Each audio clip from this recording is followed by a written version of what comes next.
Tatlo agad na laban kay Casimiro, Inoue, pahiya, real talk ni Garcia. Ito at pag-usapan natin, pero bago ang lahat, pakisubscribe po ng channel ko. Huwag niyo na rin kalimutan i-click ang notification bell para lagi kayong una sa balita.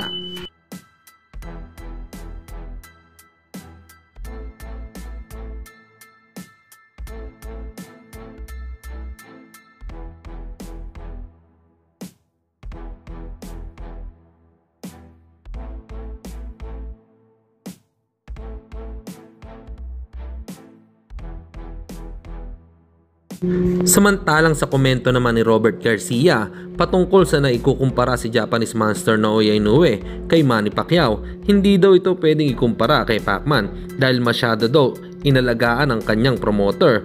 May hinang kalaban ang tinatapat para pagmukain na malakas siya.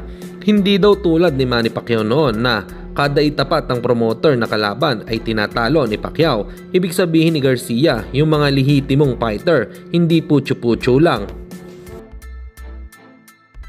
At sa kabilang balita naman tayo mga kaboxing, ang dami nga pong nag-react at nag-iyakan sa pag-announce ng bagong promoter ni Janrel Cuadro Alas, Casimiro.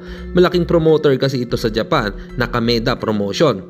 At isa pa dyan ay ayon naman sa sinabi ni Coach Jason Casimiro or mas kilalang Kuya Lods, may laban daw ngayong taon si Casimiro at next year daw ay dalawa ito. Siguro lalaban naman po. Ayan, hintay-hintay lang po tayo. Meron na po tayong nalalapit na laban. Basta, hindi matapos itong taon na to, magkakaroon tayo ng laban. Isang laban. Tapos next year, dalawa.